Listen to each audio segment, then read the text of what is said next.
हरि ओम श्री गुरुभ्यो नमः। ओम सदाशिवसमारंभां शंकराचार्यमध्यमाम् अस्मदाचार्यपर्यन्तां वन्दे गुरुपरम्पराम्। ओम वार्ताय प्रतिबोधितां भगवता नारायणेन स्वयं व्यासेन कृतितां पुराणमुनिना मध्ये महाभारतम् अद्वैतामृतवर्षिणीं भगवतीम् अष्टादशाध्यायिनीम् अम्ब त्वामनुसन्तदामि भगवद्गीते भवद्वेषिणीम्। वसुदेवसुतं देवं कंसचाणूरमर्दनं देवकी परमानन्दं कृष्णं वन्दे जगद्गुरुं। मूकं करोति वाचालं पङ्गुं लङ्कयते गिरिं यत्कृपातमहं वन्दे परमानन्दमाधवम्। ॐ सहना भवतु सहनौ भुनक्तु सह वीर्यं करवावहै तेजस्विनावतीतमस्तु मा विद्विषावहै। ॐ शान्ति शान्ति शान्तिः। हरिः ॐ श्री गुरुभ्यो नमः। हरिः ॐ। पेज नंबर 56-57 श्लोक 64। रागद्वेषवियुक्तैस्तु विषयानिन्द्रियैश्चरन् आत्मवश्यैर्विधेयात्मा प्रसादमधिगच्छति। இப்போ நம்ம அர்ஜுனன் கேட்ட கேள்வி ஸ்தித பிரக்ஞன் அப்படிங்கிறவர் எப்படி நடந்துப்பார் அப்படிங்கிறது அவனுடைய கேள்வியா இருந்தது இல்லையா. அப்ப ஸ்தித பிரக்ஞன் அப்படின்னு சொன்னா யாரு? யார் ஒருவருக்கு ஏற்கனவே நாலேஜ் இருக்கு, அந்த நாலேஜ் ஸ்திரமான நாலேஜா இருக்கு இல்லையா. நாலேஜ் ஏற்கனவே இருக்கணும், அப்புறம் அந்த நாலேஜ் ஸ்திரமா இருக்கணும். அப்படி இருக்கிறவங்களுக்கு பேர் தான் ஸ்தித பிரக்ஞா இல்ல ஸ்திர பிரக்ஞா அப்படின்னு நம்ம ரெண்டு வார்த்தை அங்க யூஸ் பண்ணுவோம். ஸ்திர பிரக்ஞா ஸ்தித பிரக்ஞா அப்படின்னு ரெண்டு வார்த்தை யூஸ் பண்ணுவோம். அப்ப இந்த நாலேஜ் அடையறதுக்கு பகவான் அந்த டாபிக்கை எடுத்து நமக்கு சொல்லிட்டு இருக்கார் இல்லையா. அவன் ஒரு கேள்வி கேட்டான், ஸ்தித பிரக்ஞ லட்சணங்கள் என்ன அப்படின்னு கேட்டதும் பகவான் வெறும் லட்சணங்கள் மட்டும் சொல்லாம சாதனங்களையும் சேர்த்து சொல்றார். ஏன்னா அவருக்கு நன்னா தெரியும், கேட்கறவா எல்லாரும் ஸ்தித பிரக்ஞனோட லட்சணங்கள் மட்டும் சொன்னா இதெல்லாம் நான் என்னத்தை எப்ப அடைஞ்சு என்ன பண்றது, நான் எனக்கெல்லாம் அதெல்லாம் வராது ஜி அப்படின்னு சொல்றோம்ல.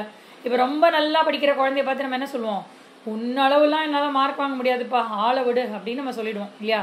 அப்ப அந்த மாதிரி இருக்கிற பட்சத்துல என்ன பண்ணலாம், கொஞ்சம் கொஞ்சமா நீ இம்ப்ரூவ் பண்ணிட்டே வரலாம் இல்லையா. இப்ப 60 மார்க்ஸ் வாங்குற குழந்தை 90 மார்க்ஸ் வாங்கணும் அப்படின்னு சொன்னா என்ன பண்ணலாம், நீ கொஞ்சம் கொஞ்சமா ட்ரை பண்ண அப்படின்னு நம்ம சொல்லலாம். அதனால அதுதான் ஸ்தித பிரக்ஞ சாதனானி. நமக்கு இப்ப லட்சணங்கள் இல்லை அப்படின்னு சொன்னாலும், லட்சணங்கள் எங்க பார்த்தோம் அப்படின்னு சொன்னா அந்த 62-63 ஸ்லோகங்கள் பார்த்தோம் இல்ல. முன்னாடி இருக்கக்கூடிய ஸ்லோகங்கள், அதாவது 55, 56, 57 மூணுமே ஸ்தித பிரக்ஞ லட்சணங்களோட ஸ்லோகம் இல்லையா. அப்புறம் 58ல இருந்து தான் சாதனானி ஸ்லோகங்கள் ஒன்னொன்னா பார்த்துட்டு இருக்கோம் இல்லையா. அதுல ஒன்னொன்னா நம்ம 3 விதமான நிலைகள் அவசியம் அப்படின்னு ஒன்று பார்த்துட்டு இருக்கோம். அப்ப ஃபர்ஸ்ட் இந்த ஸ்தித பிரக்ஞன் ஆகணும் அப்படின்னு சொன்னா ஃபர்ஸ்ட் பிரக்ஞா ஆகணும் இல்லையா. பிரக்ஞா எனக்கு வரணும். பிரக்ஞானா என்னது, நாலேஜ் வரணும். அந்த நாலேஜ் எப்படி வரும், திடீர்னு வந்துடுமா நாலேஜ் எங்க இருந்தா? அது கிடையாது. ஒரு குருவினிடத்தில் போய் சரணடைய வேண்டும். பின்னாடி நம்ம படிக்க போறோம்ல, தத்வித்தி பிரணிபாதேன பரிப்பிரஷ்னேன சேவையா அப்படின்னு சொல்லி ஒரு முண்டகோபனிஷத்துல கூட நம்ம படிச்சோம் இல்லையா. அப்ப அந்த மாதிரி ஒரு குருவினிடத்தில் போய் சரணடைஞ்சு நீங்க எனக்கு இந்த நாலேஜை சொல்லி கொடுங்க அப்படின்னு கேட்டு நீண்ட நெடிய நாட்கள் ஸ்ரவணம் பண்ணதோட எல்லாம் நின்று போயிடுமா அப்படின்னா கிடையாது. நமக்கு ஏகப்பட்ட டவுட்ஸ் வந்துட்டே இருக்கும். அதுவும் இதை பொறுத்த வரைக்கும் என்ன சொல்லுவோம், நிறைய டவுட்ஸ் வரணும், வந்தாதான் நான் சரியான ஸ்டூடெண்ட்னு அர்த்தம். டவுட்ஸே எனக்கு வரல ஜி அப்படின்னு சொன்னா நமக்கு மைண்ட்ல எல்லாம் போச்சா இல்லையான்னு கூட தெரியல. நீங்க சொன்னதை அப்படியே நான் எடுத்துக்கிறேன் ஜி, எனக்கு டவுட்ஸே கிடையாது அப்படின்னு நம்ம சொன்னோம்னா, டவுட்ஸ் எப்ப வராது அப்படின்னா ஒண்ணுமே புரியலன்னா டவுட்ஸ் வராது, இல்லை எல்லாம் புரிஞ்சிடுச்சுன்னா டவுட்ஸ் வராது இல்லையா. ஃபுல் டவுட்ஸ் யாருக்கு வராதுன்னா எல்லாமே புரிஞ்சுடுச்சுன்னா டவுட்ஸ் வராது. அப்போ இது ரெண்டுத்துக்கும் நடுவில் இருக்கிறவாளுக்கு கண்டிப்பாக டவுட்ஸ் வரும். அதனால் அந்த டவுட்டை எல்லாத்தையும் கிளாரிஃபை பண்ணிக்கணும். மனனம் மூலமாக குருவினிடத்தில் கிளாரிஃபை பண்ணிட்டு இது ரெண்டும் நடந்ததுனாலே நம்ம வந்து பிரக்ஞா அப்படின்ற நிலை நமக்கு வந்து வந்துடும் இல்லையா. அந்த பிரக்ஞான்ற நிலையிலேருந்து எனக்கு தான் நாலேஜ் வந்துடுச்சே, அப்புறம் எனக்கு என்ன கவலை அப்படின்னு சொன்னால், வெறும் நாலேஜ் மட்டும் வந்தால் பத்தாது. அந்த நாலேஜ் என்ன ஆகணும் அப்படின்னா, இப்போ இன்டலெக்சுவலாக அந்த நாலேஜ் இருக்கும், அது வந்து எமோஷ்னலாக என்னை மாற்ற வேண்டும். ஏன்னா நான் இந்த உலகத்தோட டீல் பண்ணும்போது நான் வந்து எல்லாத்தையுமே இன்டலெக்சுவலாக டீல் பண்ணுறது இல்லை. நான் வந்து எல்லாத்தையுமே எப்படி டீல் பண்ணுறேன்னா எமோஷ்னலாக தான் டீல் பண்ணுறேன். இப்போ ஃபார் எக்ஸாம்பிள் நம்ம வந்து காஃபி கேட்குறோம். ஓகே, காஃபி கேட்குறோம். கேட்கும்போது அந்த காஃபி வந்து கொடுக்குறாங்க. கொடுக்கும்போது என்ன ஆகுது, அது ஆறி போயிடுது இல்லையா. ஆறி போய் நான் குடிக்கும்போது இன்டலெக்சுவலாக எனக்கு தெரியணும் இல்லையா, அது வந்து ரூம் டெம்பரேச்சருக்கு வந்திருக்கு. அது வந்து இந்த டிகிரி செல்சியஸில் அதை வந்து ஹீட் பண்ணியிருக்காங்க. ஹீட் பண்ணி முடித்த உடனே அது வந்து ப்ராப்ளி 100 டிகிரி செல்சியஸில் ஹீட் பண்ணியிருக்கணும். மேபி 85 டிகிரி செல்சியஸில் ஹீட் பண்ணியிருப்பாங்களா இருக்கும். அது வந்து இந்த ஒரு ஏசி ரூம்குள்ளே வரும்போது அது இன்னும் கூட ஒரு 60 டிகிரிஸ் ஆனதுனால நம்மளால் அதை வந்து குடிக்கும்போது அது வந்து ஆறிப்போச்சு போல இருக்கு. இதுதான் இன்டலெக்சுவலாக புரிஞ்சுக்கிற விஷயம். ஆனால் நம்ம இப்படி தான் ரியாக்ட் பண்ணுறோமா, நான் காஃபி கேட்டால் ஆறிப்போச்சு, இப்படி தான் காஃபி கொடுப்பாங்களா? நீ என்ன திங்க் பண்ணணும், இன்டலெக்சுவலாக உனக்கு புரிஞ்ச எல்லாத்தையும் அப்ளை பண்ணி ஏன் காஃபி ஆறி போச்சுன்னு யோசிக்கணும் இல்லையா. அப்போ ஏசி ரூம்குள்ளே வரணும் அப்படின்னு சொன்னால் அந்த காஃபியை இன்னும் கொஞ்ச நேரம் ஒருவேளை சூடு பண்ணணும் போல இருக்கு அப்படின்ற அண்டர்ஸ்டாண்டிங் தான் நான் அந்த இடத்துல வரணும். ஏன் எங்கேருந்தோ கோபம் வருது, நான் கேட்டால் மட்டும் நீ எனக்கு காஃபியை வந்து ஆறி போய் தான் கொடுக்குற. இன்னைக்கு மட்டும் கிடையாது, என்னைக்குமே அதே மாதிரி தான் கொடுக்குற. இந்த மாதிரிலாம் நம்ம பேசுகிறோமா இல்லையா.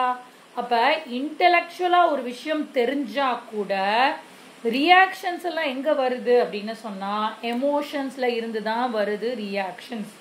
இந்த உலகத்தோட நான் டீல் பண்ணும்போது எமோஷன் பேஸ் பண்ணி தான் என்னுடைய டீலிங் எல்லாமே இருக்கு, இன்டலெக்சுவல் டீலிங் எல்லாம் கிடையாது அப்படின்னு சொல்லப்படுது. அப்போ இந்த எமோஷன் பார்ட்டை நான் சரி பண்ணி கரெக்டாக நான் வந்து ஆன்சர் கொடுக்கல இல்லை ரியாக்ட் பண்ணலை அப்படின்னு சொன்னால் நான் எவ்வளோ படிச்சிருந்தாலும் எனக்கு வந்து பிரயோஜனமே இல்லை. இப்போ ஒரு ஃபிசிக்ஸ் டீச்சருக்கு கூட, ஃபிசிக்ஸ் கெமிஸ்ட்ரி இந்த டெம்பரேச்சர் இதெல்லாம் தெரிஞ்ச ஒரு டீச்சர் கூட இப்படி ரியாக்ட் பண்ணுவா மாட்டாளா? ஒரு கெமிஸ்ட் கூட இப்படி ரியாக்ட் பண்ணுவானா மாட்டானா? கண்டிப்பாக ரியாக்ட் பண்ணுவா இல்லையா. அப்போ அந்த கோவம் இதுங்கிறது வந்து எல்லாருக்குமே வரக்கூடிய விஷயம். அப்போ இன்டலெக்சுவலாகவே அப்ரோச் பண்ணாமல் எமோஷ்னலாக தான் நம்ம அப்ரோச் பண்ணுறோம் எல்லா விஷயத்தையும். அப்படிங்கும்போது we have to be really really careful and நம்ம வந்து அதை வந்து அப்ளை பண்ணுறோமா, இதை புரிஞ்சதை இங்கே இந்த இடத்துல அப்ளை பண்ணுறோமா அப்படிங்கிறத பார்த்துட்டே இருக்கணும் அப்படின்னு சொல்லப்படுது. அப்போ அதுக்கு தான் இந்த ஸ்தித பிரஜ்ஞ லட்சணங்கள் ரொம்ப அவசியம். இன்டலெக்சுவலாக எல்லாம் புரிஞ்சுடுத்து, எனக்கு நான் ஆத்மான்னு எனக்கு புரிஞ்சுடுத்து இல்லையா. எனக்கு வந்து ராகத்வேஷம் இருக்கக்கூடாது, காம குரோத லோப மோக மத மாத்சரியெல்லாம் யாருக்கு? ஆத்மாவுக்கு கிடையாது, எல்லாமே அந்த அகங்கார ஜீவாவுக்கு தான். அந்த ஜீவா வந்து கொஞ்சம் இப்படி அப்படி மூவ் பண்ணா கூட, மாறி மாறி நடந்தா கூட நான் ஆத்ம சைத்தன்யம், அதனால எனக்கு துக்கம் கிடையாது, நான் எல்லாத்தையுமே ஆத்மானந்தம் என்கிட்ட தான் இருக்கு, நான் தான் இந்த உலகத்துக்கே ஆத்மானந்தத்தை நான் தான் எல்லாருக்கும் டொனேட் பண்ணிட்டு இருக்கேன் இல்லையா, ஃப்ரீயாக கொடுத்துட்டு இருக்கேன். நான் தான் ஆத்மானந்தத்தை, சச்சித் ஆனந்தத்தை நான் தான் இந்த உலகத்துக்கே கொடுத்துட்டு இருக்கேன். அப்போ எனக்கு எந்த துக்கமும் கிடையாது அப்படிங்கிறதெல்லாம் எனக்கு படித்தாலும் அது மைண்டுக்கு ரெஜிஸ்டர் ஆகி என்னுடைய ரியாக்ஷன்ஸில் அது காமிக்கணும். நான் பேசும்போது, நான் நடக்கும்போது, நம்ம வந்து யாராவது ஒரு விஷயத்த நம்ம கிட்ட கம்யூனிகேட் பண்ணும்போது அதுக்கு நம்ம அவங்களுக்கு ரியாக்ட் பண்ணும்போது எல்லாத்துலேயுமே என்னுடைய இந்த ஆத்மா விஷயம் படிச்சிருக்கேன்ல, நான் 13லேருந்து 25 வரைக்கும் படித்தேன்ல, என்னது அந்த நம்ம ஒன்னொன்னா தேஹினோ ஸ்மின்யதா தேஹே கௌமாரம் யவ்வனம் ஜரா அதெல்லாம் படித்தோம்ல, அது எல்லாமே ஞாபகம் வரணும் எனக்கு. எல்லார்கிட்ட பேசும்போதும் இந்த மாதிரி வந்து உங்களுக்கு ரொம்ப உடம்பு வந்து பிரச்சனை ஆகிட்டு இருக்கு, யூ ஹாவ் அ ப்ராப்ளம் இந்த பாடி அப்படின்னு சொன்னால், ஓ அப்படியா, ஓகே, பாடினா இப்படி தான் வரும், இப்படி தான் போகும். நம்ம சொல்கிறோம்ல, அஸ்தி ஜாயத்தே வர்த்ததே விபரிணமத்தே அபக்ஷியத்தே வினஷ்யதி, அதெல்லாம் நடக்கும் பாடிக்கு. சுக துக்கம் எல்லாம் பாடிக்கு வரும். அதெல்லாம் என்ன அஃபெக்ட் பண்ண போகிறதில்ல. இதெல்லாம் ஞாபகம் வந்தாதான் நம்மளோட ரியாக்ஷன் சரியாக இருக்கும். இல்லாட்டி ஃபியர், ஒரு ஆங்ஸைட்டி எல்லாமே வந்து நேச்சுரலாக அதுதான் வரும். ஏன்னா அந்த அகங்கார ஜீவா வந்து இதை கேட்ட உடனே அது எல்லாத்தையும் ஸ்டோர் ஹவுஸ் மாதிரி வச்சுட்டு இருக்கும். டபக்கு டபக்கு டபக்குன்னு, you have to now fear, நீ வந்து உடனே இப்போ பயப்படு அப்படின்னு அது சொல்லும். உடனே பயம் அப்படின்ற எமோஷன் வரும். இதுக்கு நீ சந்தோஷப்படணும் அப்படிங்கும், உடனே சந்தோஷம்ன்ற எமோஷன் வரும். இப்படிதான் நம்ம வந்து அந்தந்த நிலைக்கு ஏற்ற மாதிரி மாறிட்டு இருக்குமே ஒழிய, எதை எப்போ எப்படி எக்ஸ்பிரஸ் பண்ணணுங்கிற கண்ட்ரோல் நம்மக்கிட்ட இருக்குன்றது கூட நமக்கு தெரியாது இல்லையா. அப்போ இதெல்லாம் எனக்கு போகணும், என்னுடைய இன்செக்யூரிட்டி போகணும் அப்படின்னு சொன்னால் அதுக்கு ஸ்தித பிரஜ்ஞன் ஆக வேண்டும், ஸ்திர பிரஜ்ஞன் ஆக வேண்டும்.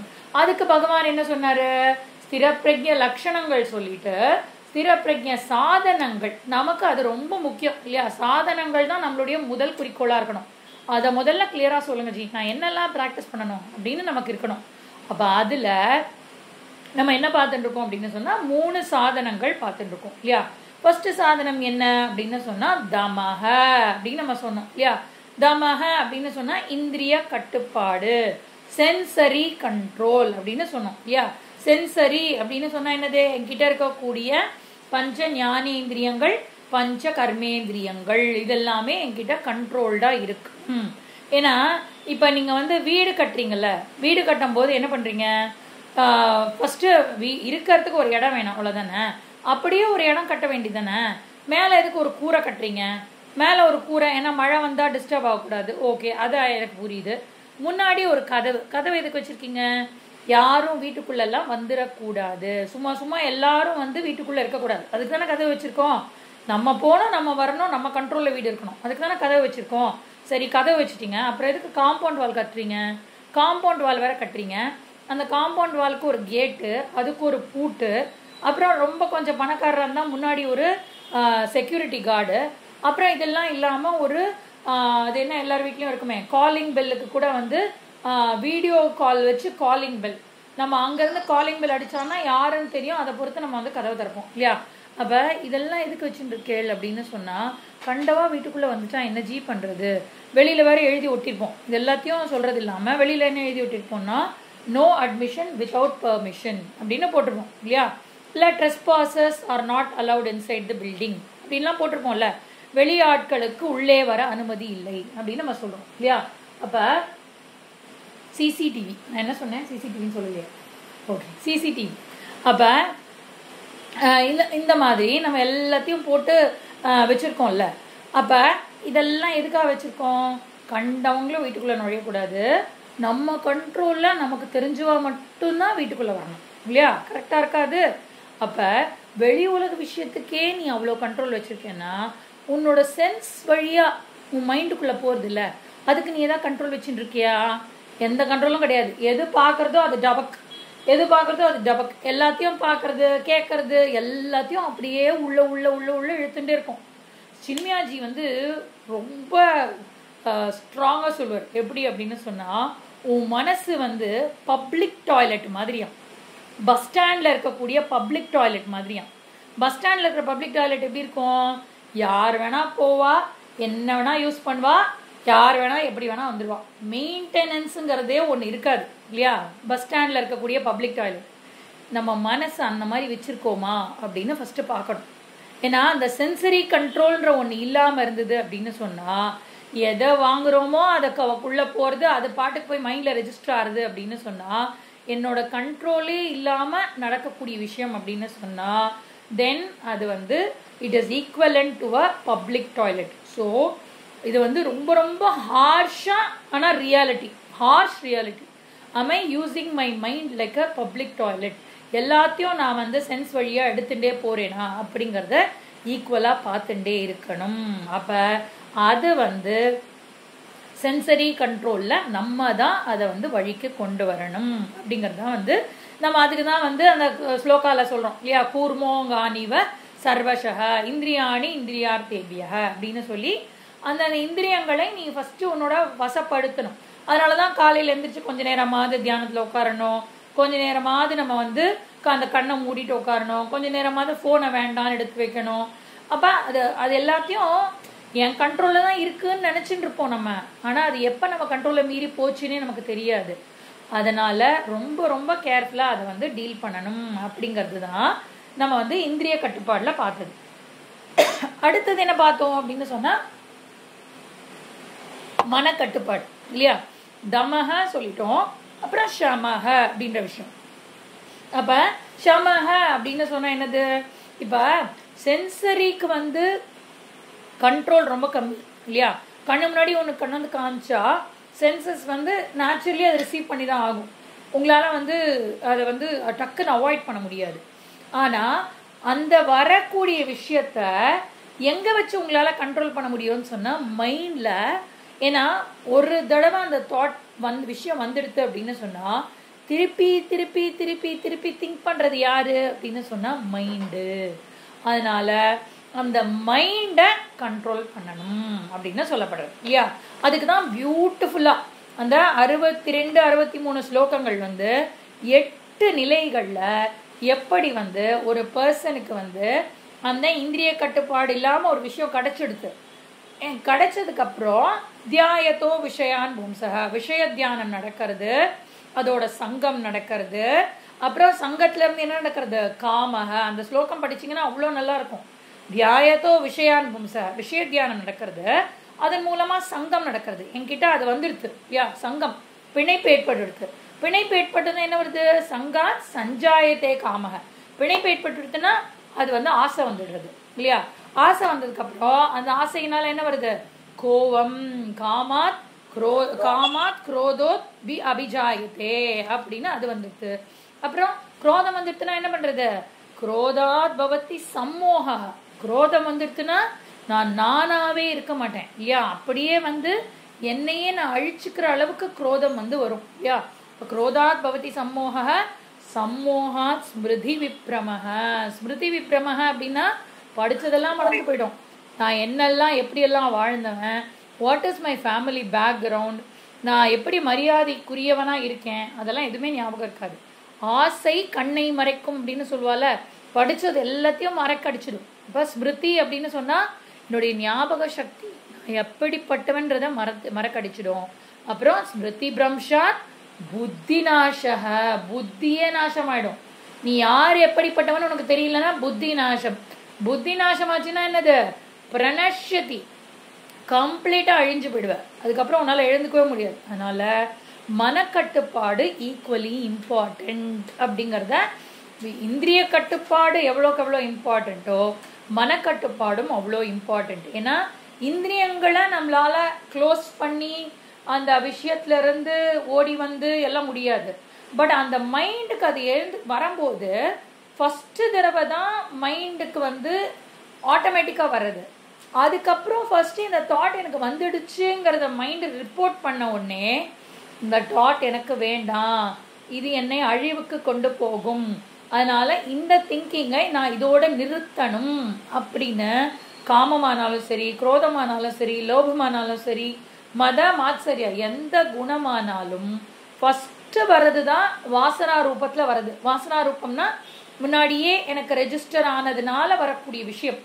அந்த ஃபர்ஸ்ட் தாட் வந்து என் கண்ட்ரோல்ல கிடையாது, அது வந்து நேச்சுரலா வரக்கூடிய விஷயம்.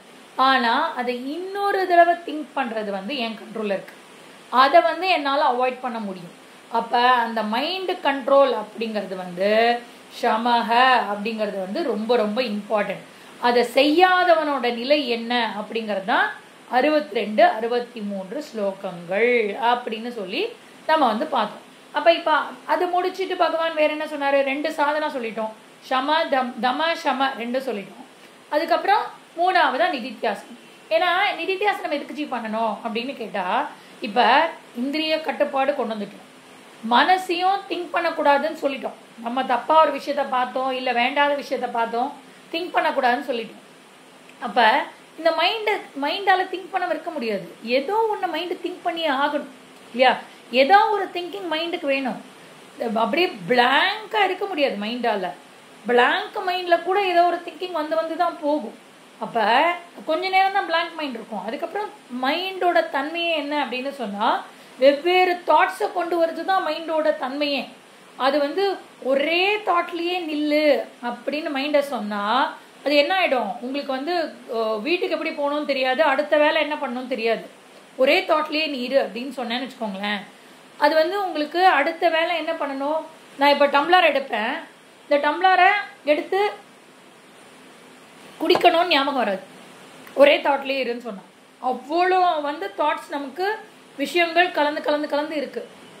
அப்போ இந்த தாட்ஸு மைண்டை கண்ட்ரோல் பண்ணி கொண்டு வந்ததுக்கப்புறம் எதை பற்றி திங்க் பண்ணணும் அப்படின்னு சொன்னால், படிச்சல்ல இது வரைக்கும் கீதையில எல்லாம் படிச்சிருக்கல, அதை உட்காந்து திங்க் பண்ணு, நிதித்தியாசனம் பண்ணு.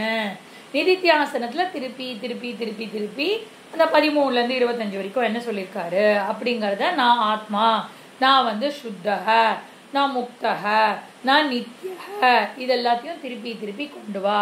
அப்படி கொண்டு வர்றதுக்கு என்ன பண்ணணும் அப்படின்னா, அதுக்கு தான் எழுதணும். வாங்கு மங்கு மங்குன்னு எழுதணும். ஜி எனக்கு எழுதவே வரமாட்டேங்குது ஜி, ரொம்ப நீங்கள் 10 விஷயம் சொல்லும் போது என்னால் 2 விஷயம் தான் எழுத முடியுது. நோ ப்ராப்ளம், 2 விஷயம் எழுது.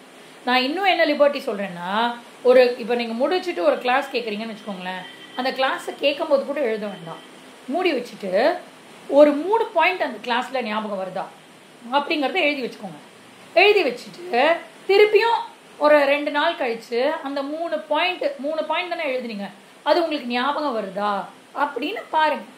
இப்படி நம்ம திங்க் பண்ணி இல்லாட்டி என்ன பண்ணலாம் அப்படின்னு சொன்னால், வீட்டுக்கு யாரையாவது கூப்பிடுறோமா, ஃப்ரெண்டு நீ வா ஃப்ரெண்டுன்னு கூப்பிடுறோமா, கொஞ்ச நேரம் கதை பேசலாம் வான்னு கூப்பிடுறோமா, கூப்பிடுற பசங்கிட்ட இன்னைக்கு கீதா கிளாஸ் நான் என்ன படித்தேன்னு சொல்லட்டுமா அப்படின்னு சொல்லி அவங்களுக்கு ஒரு காஃபி கொடுத்து உட்கார வச்சுருங்க.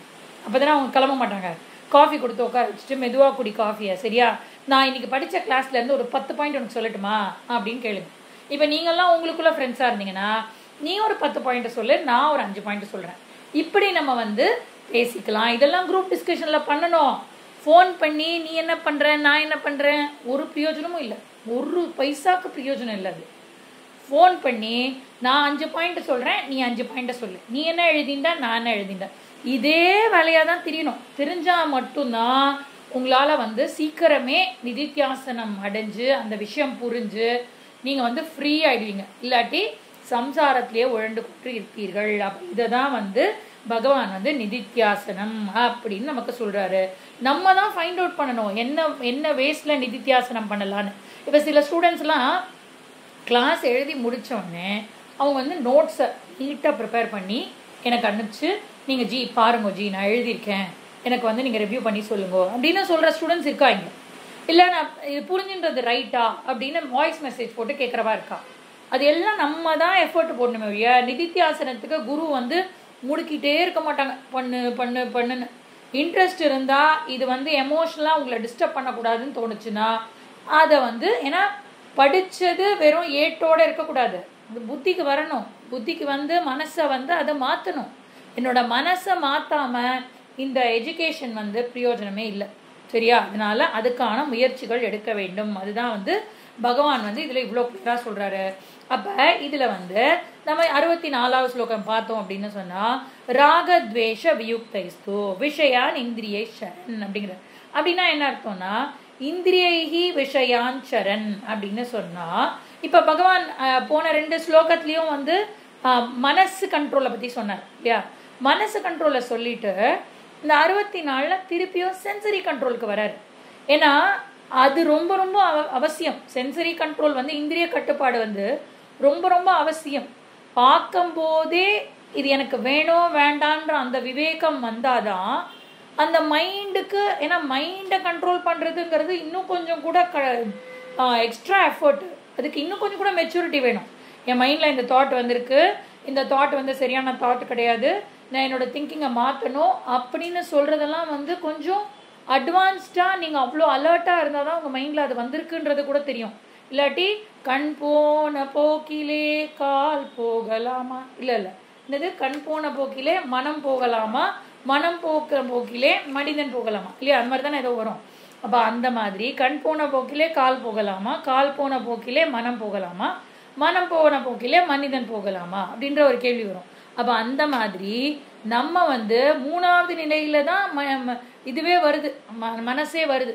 அப்போ ஃபஸ்ட்டு எங்கே நம்ம வந்து கேர்ஃபுல்லாக இருக்கணும் அப்படின்னு சொன்னால் சென்சரி கண்ட்ரோல்லே கேர்ஃபுல்லாக இருக்கணும். அதனால 64வது ஸ்லோகத்தில் பகவான் திருப்பியும் இந்திரிய கட்டுப்பாடு தான் எம்பசைஸ் பண்ணுறாரு. இந்திரியைஹி விஷயான் சரண் அப்படின்னு சொன்னால் இந்த சென்ஸ் ஆர்கன்ஸை நீ வந்து கட்டுப்படுத்தணும் அப்படின்னு சொல்கிறது மூலமாக என்ன அர்த்தம் அப்படின்னா நீ வந்து அதை வந்து சேனலைஸ் பண்ணணும். இப்போ வந்து தண்ணி போகிறது இல்லையா, நீங்கள் வந்து இது வந்து மழை பெய்யறது, ஆற்றுல இருக்கிற தண்ணி வந்து போகிறது, அதை வந்து ஓவராக ஒரு இடத்துல கண்ட்ரோல் பண்ணி வச்சாலும் வெள்ளம் வந்துடும். வெள்ளம் வந்து அதை மீறி பிச்சுக்கிட்டு போயிடும். இல்லை அது பாட்டுக்கு போகட்டும் அப்படின்னு நம்ம சொன்னாலும் நிமிஷமாக என்ன ஆகும், போய் நேராக கடலை போய் சேர்ந்துடும். அப்போ அந்த தண்ணியை என்ன பண்ணணும் அப்படின்னு சொன்னால் you have to build a dam. அந்த டேமில் வந்து கிளியராக அந்த தண்ணியை நம்ம வந்து சேனலைஸ் பண்ணி நமக்கு எப்படி வேணுமோ அந்த தண்ணியை யூஸ் பண்ணிக்கிறோம். அந்த மாதிரி நம்மளுடைய இந்திரியங்களை பார்க்காதேன்னு சப்ரஸ் பண்ணிங்கனாலும் அது வந்து ஒரு நாள் பிரச்சனை ஆகிடும். இல்லை நீ என்ன வேணா பார்த்துக்கோ, எதை வேணா பார்த்துக்கோ, நீ உன்னோட கண்ட்ரோல் உனக்கு தெரியும் அப்படின்னு நீங்கள் சொன்னீங்கன்னாலும் தட் இஸ் ஆல்சோ ராங்.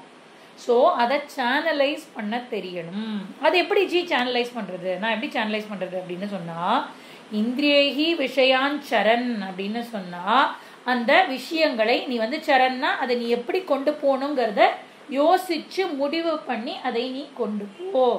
அதை கொண்டு போயிட்டு என்ன பண்ணணும் அப்படின்னு சொன்னா ராகத்வேஷ வியுக்தைஸ்து அப்படிங்கிற இல்லையா.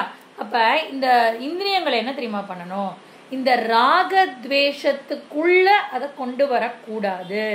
இப்ப நான் ஒரு விஷயத்தை எதுக்கு பார்த்துட்டே இருப்பேன், இது எனக்கு பிடிச்சிருக்குன்னு சொன்னாதான் பார்த்துட்டே இருப்பேன் இல்லையா, இல்லாட்டி நான் அது மேலே எனக்கு ஃபோக்கஸே இருக்காது. இப்போ நீங்கள் கடைக்கு போகிறீங்க, கடைக்கு போய் புடவை பார்க்க போகிறீங்க, அங்கே அவ்வளோ புடவை இருக்குது, ஏன் ஒரு புடவை மட்டும் உங்களுக்கு ரொம்ப பிடிக்கிறது, ஏன் அந்த ஒரு புடவையை மட்டும் வாங்கணும்னு நினைக்கிறீங்க, ஏன்னா அந்த புடவை உங்களுக்கு பிடிச்சிருக்கு இல்லையா. அப்போ அந்த ராகம்ன்ற ஒரு ஃபேக்டர் இருக்கிறதுனால தான் உங்களுக்கு வேணும் வேணும் வேணும் வேணும்னு தோன்றது. அப்போ எந்த ஒரு விஷயத்திலுமே இந்த ராகத்வேஷத்தை அப்ளை பண்ணாதீங்கோ. உடனே நான் புடவை வாங்கக்கூடாதாச்சின்னு கேட்காதீங்க. இங்கே புடவைங்கிறது ஒரு எக்ஸாம்பிள், ஓகே. நீங்கள் பிடிச்ச புடவையை வாங்கிக்கோங்க, உங்ககிட்ட இல்லாத புடவையாக பார்த்து வாங்கிக்கோங்க, அதெல்லாம் பிரச்சனை கிடையாது.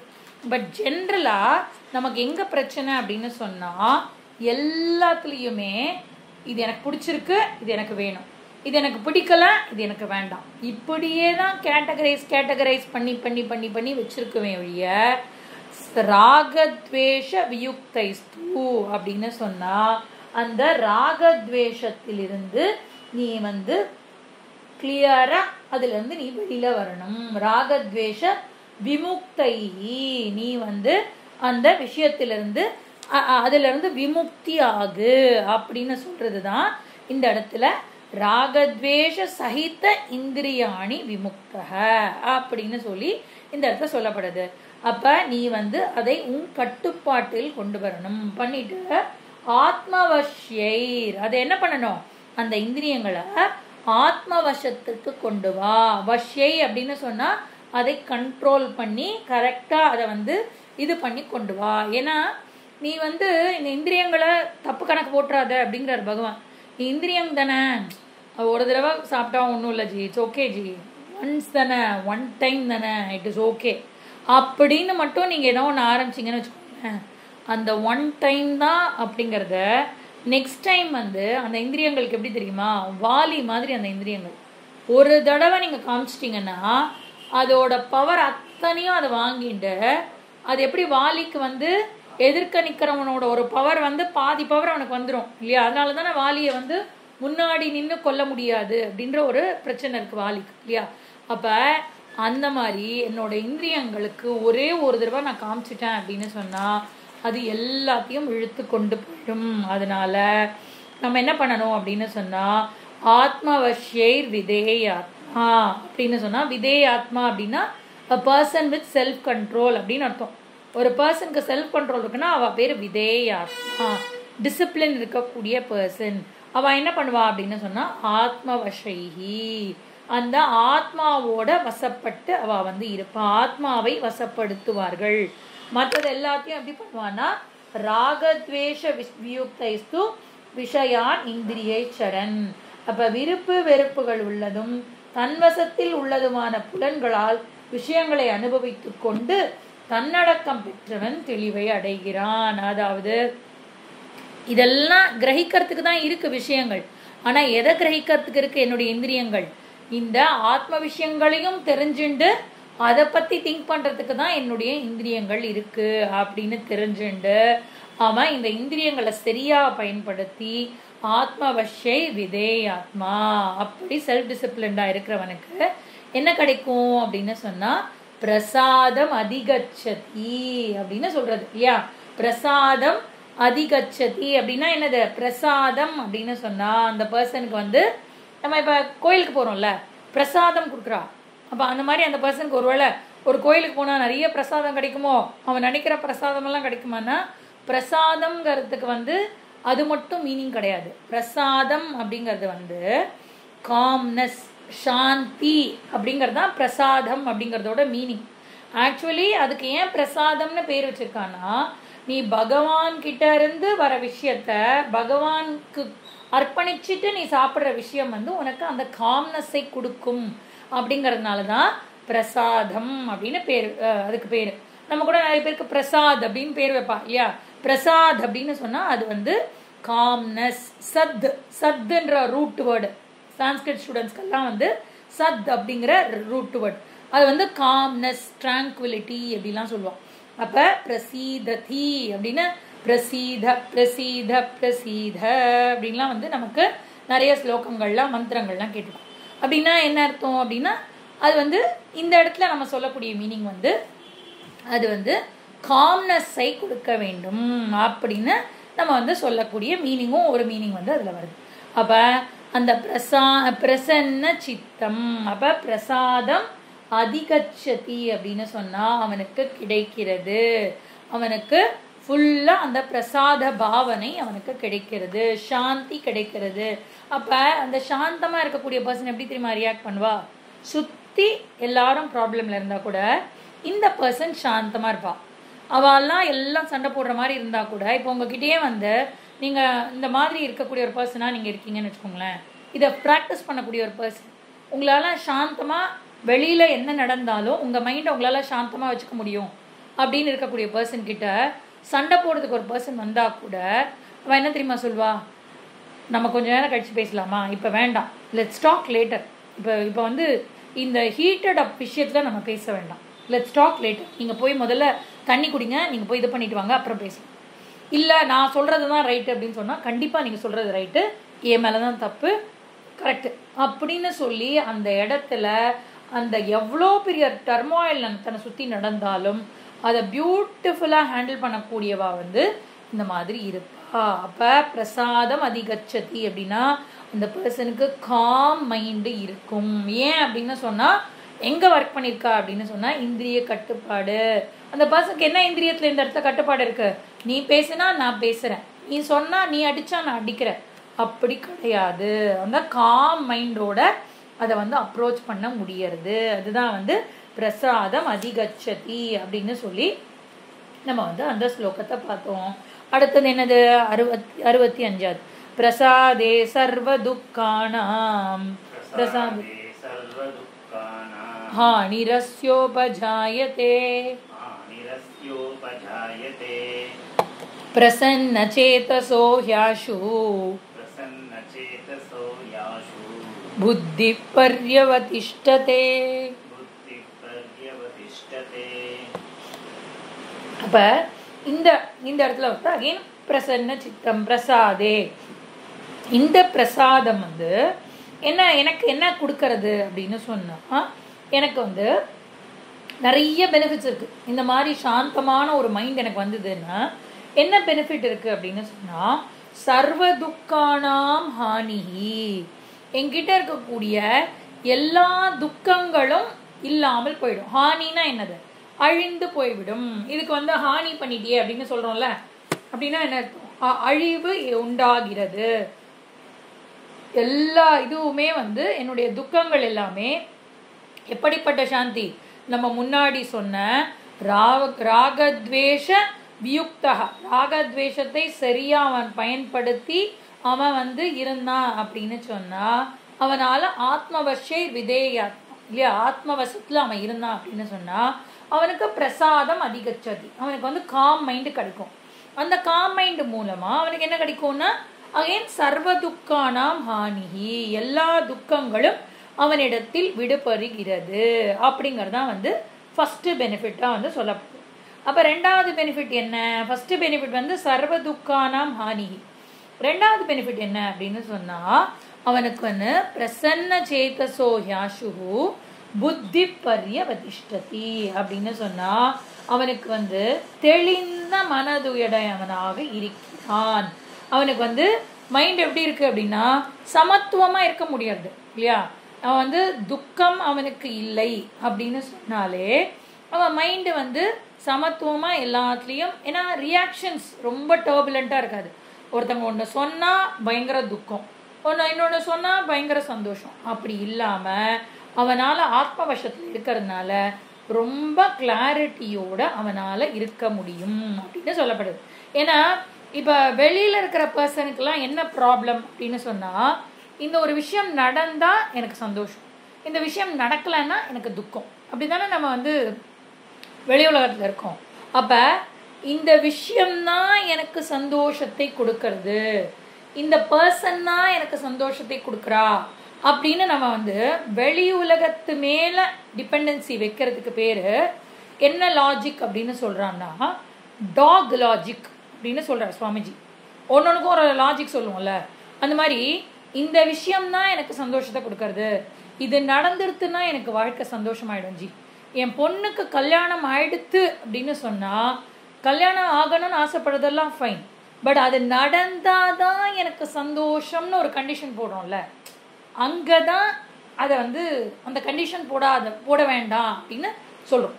அப்ப இந்த மாதிரி ஒரு பொருள் இருந்தாதான், ஒரு ரிலேஷன்ஷிப் இருந்தாதான் அப்படின்னு சொல்றத வந்து சுவாமிஜி வந்து டாக் லாஜிக் அப்படின்னு சொல்றாரு. ஏன் டாக் லாஜிக் அப்படின்னு சொல்றாரு அப்படின்னா, நம்ம இந்த எக்ஸாம்பிள் நிறைய வாட்டி பார்த்துருக்கோம் இல்லையா.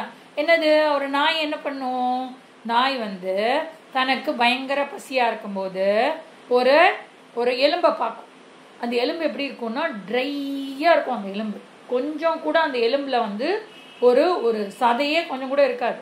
ஆனா அது என்ன பண்ணும்னா அந்த எலும்பை எடுத்து வச்சு அப்படி கடிக்கும், ஃபோர்ஸா கடிக்கும். பசியில ஃபோர்ஸா கடிச்ச உடனே அந்த எலும்புல இருந்து என்ன வரும் அப்படின்னா ரத்தம் வரும். எப்படி ரத்தம் வரும்னா இதோட பல்லுல இருந்து இதோட வாயில ஃபோர்ஸா கடிச்சது இல்ல, கடிச்சதுனால ஒரு ரத்தம் வந்து அந்த எலும்புல போய் ஒட்டின்னு இருக்கும். அதை பார்த்ததும் ஹே ரத்தம் இருக்கு அப்படின்னா இதுல சதை இருக்கு, இன்னும் கொஞ்சம் ஃபோர்ஸா கடிக்கலான்னு இன்னும் ஃபோர்ஸா கடிக்கும். இன்னும் கொஞ்சம் பெருசா ரத்தம் கடிக்குமா, ஓ சரி சரி அப்படின்னா நான் நல்லா கடிக்க கடிக்க சதை வருது அப்படின்னு நினைச்சுண்டு கடிச்சு கடிச்சு கடிச்சு என்ன ஆகும்னா அது வாய் தேஞ்சது தான் மிச்சம். இதை வந்து டாக் பண்ணும்போது முட்டாள் டாக், பா எப்படிதான் இப்படி முட்டாளா இருக்கும் அப்படின்னு நம்ம சொல்லுவோம். இது கூட அதுக்கு தெரியல அப்படின்னு சொல்லுவோம். ஆனா நம்ம என்ன பண்ணிட்டு இருக்கோம் அப்படின்னா அதுதான் பண்ணிட்டு இருக்கோம். இந்த பர்சன்னால எனக்கு சந்தோஷம் கிடைக்கும், இவா இப்படி நடந்துட்டா பார்த்தீங்களா பாப்பா ஆனந்தமோ ஆனந்தமா இருக்கு அப்படின்னு நம்ம வந்து அதையே அப்ளை பண்ணி பண்ணி அதையே ரிப்பீட் பண்ணி பண்ணி என்ன பண்ணிட்டு இருக்கோம்னா நம்மளே ஹர்ட் பண்ணிட்டு இருக்கோம். ஏன்னா அது நடக்கிறதே இல்லை. ஆக்சுவலி ஒரு நாள் அது வந்து அப்படி இல்லைன்ற ஒரு ரியாலிட்டி வரும்போது நமக்கு ரொம்ப கஷ்டமா இருக்கு இல்லையா. ஏன்னா ஒரு விஷயம் சுகம் அதுகிட்ட இருக்கு அப்படின்னு சொன்னா அது எப்பவுமே எனக்கு சுகத்தை தான் கொடுக்கணும், என்னைக்குமே துக்கம் கொடுக்க கூடாது. எல்லா நேரங்களிலும் அது எனக்கு சுகமாதான் கொடுக்கணும். ஆனா எதுவுமே எனக்கு லைஃப்ல அப்படி கிடையாது. ஒரு வீடு எனக்கு கிடைச்சிட்டா நான் ஆனந்தப்படுவேன் அப்படின்னு நினைச்சு வீடு வாங்கினேன்னா அந்த வீடு வாங்கினதுக்கு அப்புறம் எனக்கு ஏதாவது ஒன்று ரெண்டு சந்தர்ப்ப சூழ்நிலைகள் மாறி போச்சுன்னா இந்த வீடு வாங்கினதுல இருந்தா எனக்கு பிரச்சனை, இந்த வீட்டை முதல்ல நான் விற்கணும், இந்த கார் வாங்கினதுல இருந்தா எனக்கு பிரச்சனை, காரை முதல்ல விற்கணும், இந்த பர்சன் என் லைஃப்ல வந்ததுல இருந்தா எனக்கு ப்ராப்ளம், இந்த பர்சனை எப்படியாவது எனக்கு வீட்டுல லைஃப்ல இருந்து எடுத்துடணும். அப்ப ஒரு நேரம் வேணும் வேணும் வேணும்னு சொன்னது இன்னொரு நேரம் வேணாம் வேணாம் வேணாம்னு சொல்றேன்னா எதுவுமே அந்த விஷயத்துல பர்மனன்ஸ், இது ஹாப்பினஸ் கிடையாது. ஹாப்பினஸ் எங்கே இருக்குது அப்படின்னு சொன்னால் என்கிட்ட தான் இருக்குது. அப்போ அந்த ஹாப்பினஸ், என்கிட்டே இருக்கிற ஹாப்பினஸ் ஏஞ்சி எனக்கு தெரிய மாட்டேங்கிறதுனா, மைண்டு அவ்வளோ அஜிடேட்டடாக இருந்ததுன்னா எப்படி தெரியும்? மைண்டு காம் மைண்டாக இருக்கணும். காம் மைண்டாக இருக்கும்போது தான் அந்த ஹாப்பினஸ்ஸை என்னால் உணர முடியும் இல்லையா? நீங்கள் இப்போ கண்ணாடியை பார்க்குறேன், கண்ணாடி பார்க்கும்போது அந்த கண்ணாடியை ஆடிண்டே இருந்தால் உங்களை பார்க்க முடியுமா? அது மாதிரி இந்த ஆத்மானந்தத்தை உங்களால் ஏன் அனுபவிக்க முடியல அப்படின்னு சொன்னால், உங்கள் மைண்ட் அது மாதிரி ஆடிண்டே இருக்கு. இது வேணும், அது வேணும், அது வேணும், இது வேணும், இது வேணும், அது வேணும் கேட்டுட்டே இருக்கும்போது உங்களால் உங்களோட ஆத்மானந்தத்தை உணர முடியவில்லை. அதனால இந்த ஸ்லோகத்தில் பகவான் வந்து சர்வ துக்கானாம் ஹானிஹி அப்படின்னு சொல்லி, பிரசாதே சர்வ துக்கானாம் ஹானிஹி. அப்போ இந்த ஸ்லோகம் என்ன சொல்றது அப்படின்னா, பிரசாதே அஸ்ய சர்வ துக்கானாம் ஹானிஹி உபஜாயத்தே. அதாவது பிரசாதே அஸ்ய அப்படின்னு சொன்னா மனம் தெளிவாகும் பொழுது சர்வ துக்கானம், இவனுடைய எல்லா துயரங்களுக்கும் ஹானிஹி உபஜாயத்தே, அழிவு உண்டாகிறது. அப்புறம் பிரசன்ன சேதசஹி புத்திஹி, அந்த பர்சனுக்கு எப்படி இருக்கான்? அந்த பிரசன்னமான அந்த புத்திஹி வந்து என்ன நடக்கும் அப்படின்னு சொன்னா, புத்திஹி ஆஷு பர்யவதிஷ்டதே அப்படின்னு சொல்லி அந்த பர்சனுக்கு வந்து புத்திஹி பர்யவதிஷ்டதே, அந்த பிரசன்ன சேதசக அப்படின்னு சொன்னா அந்த தெளிந்த மனமுடையவனுக்கு இந்த ஞானம் என்ன தெரியுமா ஆகும்? சீக்கிரமே ஸ்திரமாகும். புத்திஹி பர்யவதிஷ்டதே, புத்திஹி அப்படின்னு சொன்னா நாலேஜ் இல்லையா? அந்த நாலேஜ் வந்து பர்யவதிஷ்டதே அப்படின்னு சொன்னா சீக்கிரமே அவனுக்கு நிலைத்து நிற்கும். அப்ப முதல்ல புத்திஹி அப்படின்னு சொல்றது வந்து பிரக்ஞா, பர்யவதிஷ்டதே அப்படின்னு சொல்றது ஸ்திர பிரக்ஞா. அப்ப பிரக்ஞா வந்து ஸ்திர பிரக்ஞனாக ஆக வேண்டும் அப்படின்னு சொன்னா இந்த விஷயத்தை கடைபிடிக்க வேண்டும். பிரசாதே, அந்த பிரசாதம் கிடைக்கிறதுனால எல்லா துக்கங்களும் சர்வ துக்கானம் ஹானிஹி உபஜாயத்தே. அந்த பிரசன்ன சேதசஸ்ல யார் இருக்கானோ அவனுடைய புத்தி வந்து ஸ்திர புத்தியாக, இந்த நாலேஜ் வந்து அவனுடைய நாலேஜ் வந்து ஸ்திரமான நாலேஜா ஆகிறது. அப்ப அவனுக்கு வந்து எல்லாமே லைஃப்ல எப்படி இருக்கு? ஆனந்தமோ ஆனந்தம். ரியாக்ஷன் வந்து ஃபர்ஸ்ட் இந்த அகங்காரம் வாட்டுன்னு கேட்கும், ஆனா அதுக்கப்புறம் அவனால ஆனந்தமா தான் இருக்க முடியுமே ஒழிய துக்கம் அது பாட்டுக்கு ஒரு பக்கம் இருக்கும். இவனுடைய மைண்ட் வந்து காம் அண்ட் கம்போஸ்டாக இருக்கும். அதுதான் வந்து இந்த இடத்துல 65வது ஸ்லோகம். 66வது ஸ்லோகம் என்ன சொல்றது? நாஸ்தி புத்திரயுக்தஸ்ய நாஸ்தி புத்திரயுக்தஸ்ய நசாயுக்தஸ்ய பாவனா நசாயுக்தஸ்ய பாவனா நசா பாவயத சாந்திஹி நசா பாவயத சாந்திஹி அசாந்தஸ்ய குதசுகம் அசாந்தஸ்ய குதசுகம். பகவான் வந்து இதை அடையாதவனோட என்ன நடக்கிறது? இப்போ வந்து இது வரைக்கும் சமதமத்தை கடைபிடிச்சா என்ன நடக்கும் அப்படிங்கறத சொன்னார். சாதனையா இருக்கிறவனுக்கு சமதமத்தை கடைபிடிச்சா என்னெல்லாம் கிடைக்கும் அப்படிங்கிறது தான் அந்த இடத்துல போட்டு. அப்ப இந்த ஸ்லோகம் என்ன சொல்றது அப்படின்னு சொன்னா, இந்த சமதமத்தை வந்து சரியா கடைபிடிக்கல அப்படின்னு சொன்னா என்ன நடக்கும் அப்படின்னு சொன்னா, இப்ப அயுக்தஸ்ய புத்திஹி ந அஸ்தி. அப்ப அயுக்தஸ்ய அப்படின்னு சொன்னா, யுக்த அப்படின்னு சொன்னா யார் ஒருவனுக்கு இந்த சமதமன்ற விஷயம் வந்து தன்னைக்கு, அதாவது யுக்த புருஷன் அப்படிலாம் சொல்லுவாள், இவன் வந்து பெரிய யுக்த அப்படின்னு இந்த இடத்துல சொன்னா it is considered as a person who has grasped that. யாரால வந்து இந்த ஸ்ரவண மனனத்தின் மூலமாக இந்த விஷயத்தை புரிஞ்சுட்டு இருக்கானா வந்து யுக்த. இந்த இடத்துல அயுக்தஸ்ய புத்திஹி ந அஸ்தி அப்படின்னு சொன்னா இந்த ஸ்ரவண மனனத்தை கடைபிடிக்காதவன், அதாவது யார் ஒருவன் வந்து இந்த இந்திரிய கட்டுப்பாடு, இன்னும் ஸ்ரவண மனனம் கூட போகாதீங்க, இந்திரிய கட்டுப்பாடு அடங்காத மனமுடையவனுக்கு புத்திஹி ந அஸ்தி அப்படின்னு சொன்னா ஆத்ம ஞானம் இல்லை.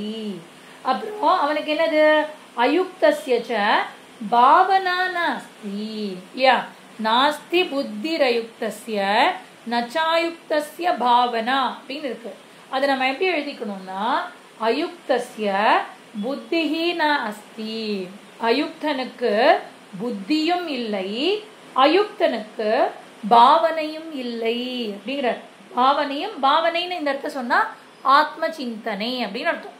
அவனுக்கு அதாவது யார் ஒருவனுக்கு இந்த இந்திரிய கட்டுப்பாடும் மனக்கட்டுப்பாடும் இல்லையோ அந்த பர்சனால பிரக்ஞாவாகவும் இருக்க முடியாது, ஸ்திர பிரக்ஞனாகவும் இருக்க முடியாது. அப்படிங்கிறது தான் புத்திஹி நாஸ்தி பாவனா நாஸ்தி அப்படின்னு ரெண்டையுமே அதுதான் சொல்றது. முதல்ல புத்தின்னு சொல்றது பிரக்ஞா, பாவனான்னு சொல்றது அந்த நிதித்தியாசனத்தின் மூலமாக கிடைக்கக்கூடிய அந்த விஷயம் ஸ்திர பிரக்ஞா. இது ரெண்டுமே இல்லை. அதனால அபாவயதஹ ச சாந்தின அசாந்தஸ்ய சுகம் குதஹ. அபாவத்வயதஹ ச சாந்திஹி. ஆத்ம சிந்தனை அற்றவனுக்கு அபாவக அப்படின்னு சொன்னா இந்த ஆத்ம சிந்தனை அது இல்ல. நிதித்தியாசனம் பண்ணி ஆத்ம சிந்தனை இல்ல அவனுக்கு இல்லாதவனுக்கு சாந்தியே கிடையாது. எப்படி உன்னால சாந்தமா இருக்க முடியும்? நீ இது வேணும் அது வேணும் அது வேணும்னு ஒரு 4 விஷயம் வேணும்னு திங்க் பண்ணி பாருங்களேன், மைண்ட் எப்படி அஜிடேட் ஆகுது உங்களுக்கு இல்லையா? அப்ப அந்த மாதிரி இது வேணும் அது வேணும் திங்க் பண்றவனால ஆத்மா விஷயத்தை திங்க் பண்ணவும் முடியாது, எதுவுமே பண்ண முடியாதுங்கும் போது அபாவயதஹ ச சாந்திஹி நாஸ்தி அசாந்தஸ்ய குத சுகம். அசாந்தனுக்கு எங்கம்மா சுகம்? அவனுக்கு கண்டிப்பா சுகம் கிடையாது. சாந்தி இல்லாதவனால சுகமா இருக்க முடியுமா? சாந்தி தான் சுகத்தை கொடுக்கும் இல்லையா?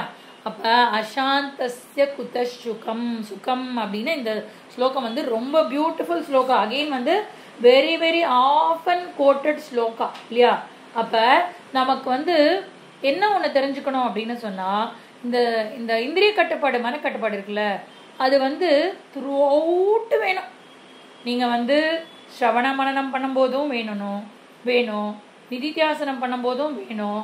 அப்புறம் நீங்க அப்படியே நான் முக்த புருஷன் ஆயிட்டேன், அதனால நான் இப்போ என்ன வேணா சாப்பிட்றேன் அப்படின்னு நீங்க சொன்னீங்கன்னாலும் அப்பவும் உங்களுக்கு இந்திரிய கட்டுப்பாடு மனக்கட்டுப்பாடு வேணும். இதுல இருந்து நீங்க ஒரு ஸ்டேஜ்ல இருந்துதான் விடுதலை ஆயிடுவேன் அப்படின்னு மட்டும் நினைக்க முடியாது. ஏன்னா இது கண்டிப்பா த்ரூ அவுட் இருந்து கொண்டே இருக்க வேண்டும் அப்படின்னு சொல்லப்படுது. அப்ப ஆக்சுவலி நம்ம இப்ப நீங்க நிறைய பேர் கேட்பா, ஜி நீங்க ராமாயணத்துக்கு அழகழகா புடவை கட்டின்னு வந்திருந்தது ஜி, ரொம்ப அழகா இருந்தது உங்களுக்கு புடவை எல்லாம், நீங்க அப்பப்ப வாங்கலேன், சாட்டர்டேஸ் அன்னைக்கு வேணா நீங்க யூனிஃபார்ம்ல வாங்கும், சண்டே இன்னைக்கு நீங்க ரெகுலர் சாரீஸ்ல வரலாம்ல, நல்லா இருக்குல்ல பாக்குறதுக்கு அப்படின்னு நிறைய பேர் சொன்னான். ஓகே, இப்ப ஏன் அதை பண்றது இல்ல, ஏன் நீங்க சொல்றது எல்லாத்தையும் கேட்கறோம்ல, ஏன் இது ஏன் கேட்கறது இல்லை அப்படின்னு சொன்னா, இப்ப ராமாயணத்துக்கு அப்படி வரலாம். ஏன் அப்படின்னு சொன்னா ராமாயணத்துக்கு பிரச்சனை இல்லை, நீங்க கொஞ்ச நேரம் என்னோட புடவைய ரசிச்சு ரொம்ப நல்லா இருக்குன்னு சொன்னா கூட பிரச்சனை கிடையாது. ஏன்னா அது கதா காலக்ஷேபம், கொஞ்ச நேரம் ராமாயண கதையை நடுவில் எங்கேயா விட்டா கூட திருப்பி பிடிச்சிடலாம். ஆனா இந்த கிளாஸ் இருக்கே, இந்த கிளாஸ் ஒரு வேர்டும் ரொம்ப இம்பார்ட்டன்ட். இந்திரிய கட்டுப்பாடு மனக்கட்டுப்பாடு அப்ளை பண்ணி பண்ணி பண்ணி ஒன்னொன்னும் கேட்கணும். அதனாலதான் ஸ்டாண்டர்டா ஒரே மாதிரி. ஏன்னா என்னைக்குமே பார்த்து உங்க புடவை நல்லா இருக்குன்னு நீங்க சொல்ல முடியாது இல்லையா? உங்க மைண்ட் அதுல போகாது. ஏன்னா சுவாமிஜிக்கே இது நடந்துதான், நமக்கு விட்டுடுங்க, சுவாமிஜிக்கே இது நடந்துதான். சுவாமிஜி தலையில இப்படி முக்காடு போட்டு இருப்பார்ல, அவர் இப்படி போட்டு போட்டு இப்படி பண்ணி இப்படி சரி பண்ணி அதை நேச்சுரலா அதை பறந்து போகும். அப்ப இதை சரி பண்ணிட்டே இருப்பா. சரி பண்ணிட்டே இருக்கும்போது ஒரு லேடி ஒரு நாள் சுவாமிஜி நான் சேஃப்டி பின் எடுத்துட்டு வந்திருக்கேன் சுவாமிஜி, போன வாரம் நீங்க இப்படி இப்படி பண்ணிட்டே இருந்தலா, உங்களுக்கு ரொம்ப டிஸ்டர்பன்ஸா இருக்குன்னு நினைக்கிறேன், அதனால நீங்க சேஃப்டி பின் போட்டுக்கோங்க அப்படின்னு கொடுத்தாலாம். சுவாமிஜி பயங்கர டென்ஷன் ஆயிட்டாராம், போன வாரம் எவ்வளவு முக்கியமான கிளாஸ் எடுத்திருக்கேன், அதை விட்டுட்டு மைண்ட் எல்லாம் எங்க போயிருக்கு நமக்கு, அந்த சேஃப்டி பின்னு அந்த சாரி அந்த புடவை அந்த தலையில போடுற முக்காடு இங்க அங்க பறந்துருக்கு, அவர் அதை வச்சு கஷ்டப்படுறாரு. இதுலதான் மைண்ட் போறது, அந்த பர்சனை சொல்லி பிரயோஜனம் கிடையாது. ஏன்னா மைண்ட் அங்கதான் போகும் நமக்கு. அப்ப ரொம்ப ரொம்ப ரொம்ப ரொம்ப கேர்ஃபுல்லா இருக்கணும். அதுவும் ஒரு ஸ்லோகம் சொல்றா, என்ன தெரியுமா சொல்றா, படிக்கிறவா குழந்தைங்களாகட்டும் இல்ல எந்த ஸ்டேட்ல படிக்கிறவாளா இருந்தாலும் அவளோட நிலை எப்படி இருக்கணும் அப்படின்னு சொன்னா, காக்க திருஷ்டி பகத்யானம் ஸ்வான நித்ரா ததைவச்ச. அப்புறம் அல்பாகாரம் ஜீர்ண வஸ்திரம் ஏவ வித்யார்த்தி லட்சணம். இந்த வித்யார்த்திக்குன்னு ஒரு லட்சணம் இருக்கு, அதாவது படிக்கிறவாளுக்குன்னு ஒரு லட்சணம் இருக்கு. என்ன லட்சணம் அப்படின்னு சொன்னா காக்க திருஷ்டி. காக்க திருஷ்டினா என்னது? காக்கா வந்து எவ்வளோ கான்சென்ட்ரேட்டடா பார்க்கும் தெரியுமா? அப்படியே ஃபோக்கஸ்டா பார்க்கும் காக்கா. நீங்க பாத்தீங்கன்னா காக்க திருஷ்டி இருக்கணும். அப்புறம் பகத் தியானம். பகன்னா என்னது? அந்த இது கொக்கு இருக்குல்ல, கொக்கு என்ன பண்ணும்? வர்ற வரைக்கும் அப்படியே ஒரே பொசிஷன்ல நின்றுட்டே இருக்கும். அந்த சின்ன சின்ன மீன் வந்தா கூட சாப்பிடாது, பெரிய மீன் வர வரைக்கும் காத்திருக்குமாம் கொக்கு இல்ல. அந்த மாதிரி கொக்கு வந்து அப்படியே காத்துட்டு இருக்கும். பகத் தியானம் பண்ற மாதிரி இருக்கும். எதுக்கு? டக்குன்னு வந்தோன்னா பிடிக்கிறதுக்கு. அப்ப அந்த மாதிரி நம்ம வந்து ஃபோக்கஸ்டா இருக்கணும். எந்த பாயிண்ட் இம்பார்ட்டன்ட்டு, எந்த பாயிண்ட் எனக்கு ரொம்ப அவசியம் அப்படிங்கிறதுல ரொம்ப இம்பார்ட்டண்டா இருக்கணும். அப்புறம் ஸ்வான நித்ரா. ஸ்வான நித்ரான்னா என்னது? கம்மியா தான் தூங்கணும், ரொம்ப தூங்கு மூஞ்சியா இருக்கக்கூடாது. கிளாஸ்ல கம்மியா தூங்கலாமா அப்படின்னு கேட்காதீங்க, எப்பவுமே கம்மியா தான் தூங்கணும். ஓகே. அப்புறம் அல்பாகாரம் ரொம்ப ரொம்ப இம்பார்ட்டன்ட் இல்லையா? காலையில கேம்ப்ல வந்து என்ன போடுவா? பூரி போடுவா. அப்புறம் என்ன போடுவா? இது போடுவா, பொங்கல் போடுவா. பொங்கல் போடுற அன்னைக்கு ரொம்ப சாப்பிட்றதுல இருக்கிறவங்க ரொம்ப ரொம்ப கேர்ஃபுல்லா கொஞ்சோட்டு பொங்கல் சாப்பிட்டுட்டு வந்துடணும். ஏன்னா நிறைய சாப்பிட்டா கிளாஸ்ல வந்து ஆட்டம் தான் போடுவோம் நம்ம இல்ல. அப்ப அல்பாகாரம் ஜீர்ண வஸ்திரம். ஜீர்ண வஸ்திரம்னா வெரி வெரி சிம்பிள் க்ளோத்ஸ், ரொம்ப ஆடம்பரமா இல்லாம இருக்கணும். இதெல்லாம் தான் வந்து வித்யார்த்தி லட்சணம் அப்படின்னு சொல்லப்படுறது. அப்ப இப்படி இருக்கக்கூடிய அந்த இதுல வந்து யார் இருக்காலோ அவளால தான் வந்து இதை வந்து எடுத்துக்க முடியும். அப்ப அயுக்தஸ்ய அப்ப அபாவயதः சாந்திஹி நாஸ்தி. யார் ஒருவன் இந்த ஸ்ரவண மனன நித்யாசனத்தை சரியா பண்ணாம இருக்கானோ அவனுக்கு வந்து அசாந்தஸ்ய குதசுகம், அவனுக்கு சாந்தியே கிடையாது அப்படிங்கிறது தான் இந்த இடத்துல சொல்றாரு. இப்ப இந்த ஸ்லோகத்தை இன்னும் ஒரு தடவை நல்லா பார்த்தோம்னா அயுக்தஸ்ய புத்திஹி நாஸ்தி. யார் ஒருவனுக்கு அயுக்தக அப்படின்னு சொன்னா இந்திரிய கட்டுப்பாடு மனக்கட்டுப்பாடு அது இல்லாதவனுக்கு புத்தி கிடையாது. அவனால வந்து அந்த பிரக்ஞாவே ஆக முடியாது. அப்படின்னா ஸ்ரவண மனனமே அவனால பண்ண முடியாது. அப்புறம் அயுக்தஸ்யச்ச பாவனா நாஸ்தி. பாவனா நாஸ்தி அப்படின்னு சொன்னா இந்த இடத்துல பாவனா அப்படிங்கிறது வந்து அந்த பர்சனுக்கு ஆத்ம சிந்தனை இல்லை அப்படின்னு அர்த்தம். நிதித்தியாசனம் அப்படின்ற அந்த மோட் நம்ம சொல்றோம்ல, திருப்பி திருப்பி ஆத்ம சிந்தனை கொண்டு வர்றதுதான் இந்த இடத்துல அயுக்தஸ்ய. ஃபர்ஸ்ட் நான் வந்து ஸ்ரவண மனனத்துக்கு எனக்கு இந்திரிய கட்டுப்பாடு மனக்கட்டுப்பாடு வேணும், நிதித்தியாசனத்துக்கு இன்னும் கண்டிப்பா வேணும். ஏன்னா அதுதானே நம்ம வந்து ரொம்ப இம்பார்ட்டன்ட் சொல்றோம். இல்லாட்டி உங்களால எப்படி திங்க் பண்ண முடியாது? அப்ப அயுக்தஸ்யச்ச பாவனா நாஸ்தி அபாவயத்தஹ சாந்திஹீனா. ஆத்ம சிந்தனை இல்லாதவனுக்கு சாந்தியே கிடையாது. அசாந்தஸ்ய குதசுகம். அசாந்தி இருக்கிறவனுக்கு எங்க இருந்து சந்தோஷம் வரும், எங்க இருந்து ஆனந்தம் கிடைக்கும்? கண்டிப்பா கிடையாது. அப்படிங்கிறது தான் இந்த ஸ்லோகம் வந்து வெரி வெரி இம்பார்ட்டன்ட் ஸ்லோகம். அடுத்த ஸ்லோகம் என்ன சொல்றது? இந்திரியாணாம் ஹி சரதாம் இந்திரியாணாம் ஹி சரதாம் யன்மனோனு விதீயதே ததஸ்ய ஹரதி பிரக்ஞாம் வாயுர்நாமமிமாம்பசி. இந்த ஸ்லோகம் வந்து 67 68 ரெண்டு ஸ்லோகமுமே அகைன் வந்து இந்த இந்திரிய கட்டுப்பாடு மனக்கட்டுப்பாடு இல்லாதவனோட பிரச்சனை என்ன அப்படிங்கறத இந்த ஸ்லோகத்திலையும் கவர் பண்றாரு. அப்ப இருக்கிறதுனால என்னெல்லாம் அட்வான்டேஜ் சொன்னாலும் இல்லைனாலும் என்னெல்லாம் டிஸ்அட்வான்டேஜஸ் அப்படின்ற இந்த இடத்துல வந்து சொல்லிடுறாரு. அப்ப இந்திரியானாகி சரதாம் அப்படின்னு சொன்னா எங்கெங்கேயோ அந்த இந்திரியங்கள் நமக்கு வந்து போயிட்டே இருந்தது அப்படின்னு சொன்னா, சரணாம் அப்படின்னு சொன்னா அது வேணா எங்க வேணா போறது அப்படின்னு இது பண்ணா அது என்ன ஆகும் அப்படின்னா சரதாம் இந்திரியானாம் ஹி யத் மனஹ அனுவிதீயதே அப்படின்னு இந்த இடத்துல வந்து அதை பிரிச்சுக்கணும். அப்படின்னா எந்த மனம் திரிகின்ற இந்திரியங்களின் பின் செல்கின்றதோ அது வந்து எப்படி, இப்ப மனசு வந்து இதுக்குதான் நான் சொன்னேன் கண் போன போக்கிலே கால் போல போகலாமா அப்படின்ற மாதிரி. இந்த கண் எங்கெல்லாம் போறதோ அது பின்னாடியே இந்த மனசு போச்சுன்னா ஒண்ணுமே பண்ண முடியாது. எங்கேயாவது ஒரு கண்ட்ரோல் வேணும். கண்ணு போனாலும் மனசு கண்ட்ரோல் பண்ணணும்.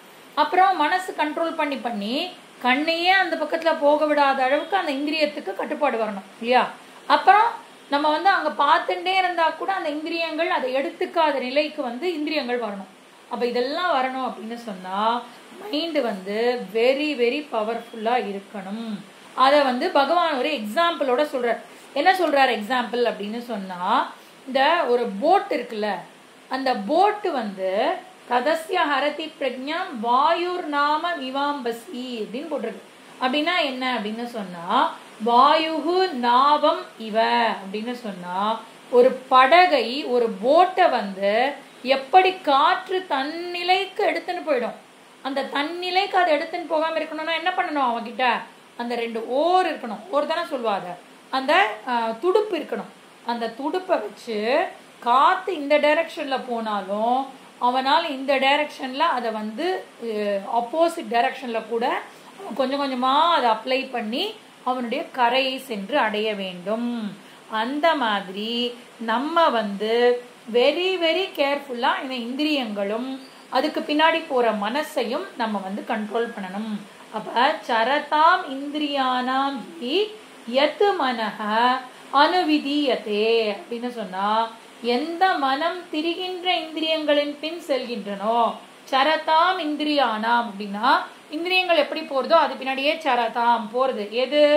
யத் மனஹ, இந்த மனம் வந்து அனுவிதீயத்தே அப்படின்னு சொன்னால் அது வந்து தெரிந்து கொண்டு போகிறதோ அது எப்படி ஆயிடும் அப்படின்னு சொன்னால், தது அஸ்ய பிரஜ்ஞாம் அம்பசி ஹரதி வாயு நாவம் இவ, அது காற்றானது நீரில் படகை அடித்து செல்வது போல அவனுடைய அறிவை கவர்ந்து செல்கிறது இல்லையா?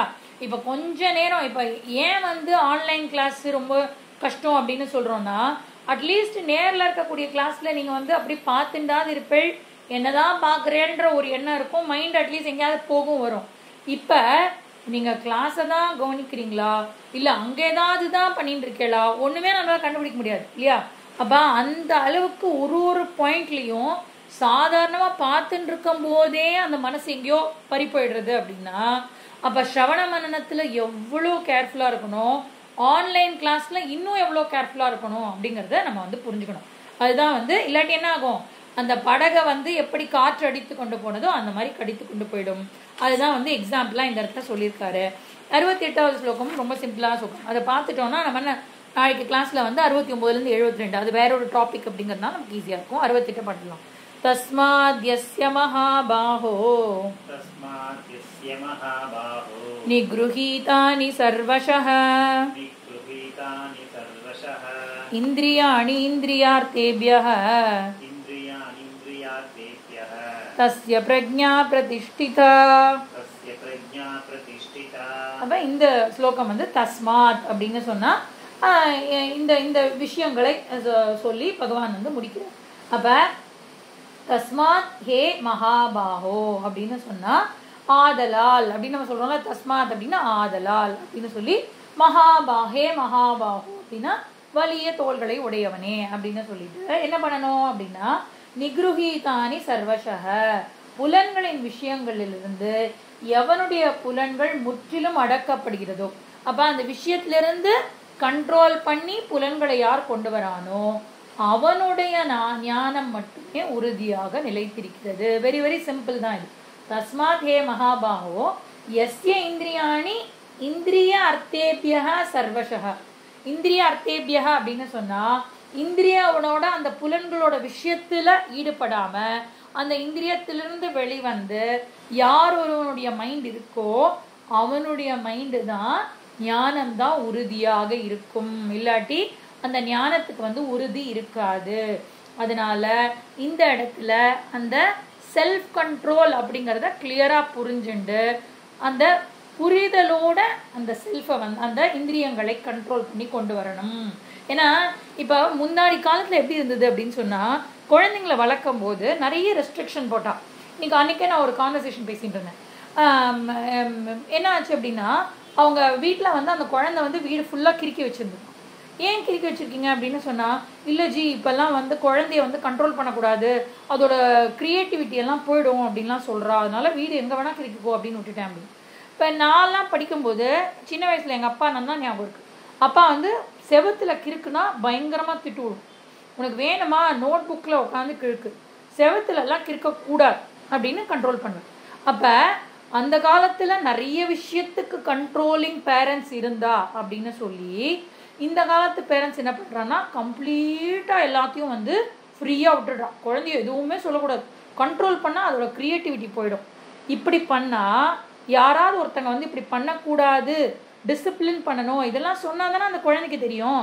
அப்ப இதை பண்ணாதேன்னு யாராவது வெளியில சொன்னா உடனே மைண்ட் அப்படியே அப்செட் ஆகி அப்படியே அவங்க என்ன பண்ணக்கூடாதுன்னு சொல்றாங்க, அதனால நான் வந்து எதுவுமே பண்ணல, அப்படியே ஒரு இந்த நிலை. அப்ப டிசிப்ளின் பண்றத வந்து பழக்கப்படுத்தணும். சில விஷயத்தை இப்படிதான் அப்படின்னு சொல்லி இதை பண்ணக்கூடாது அப்படிங்கிறத கொண்டு வரணும்.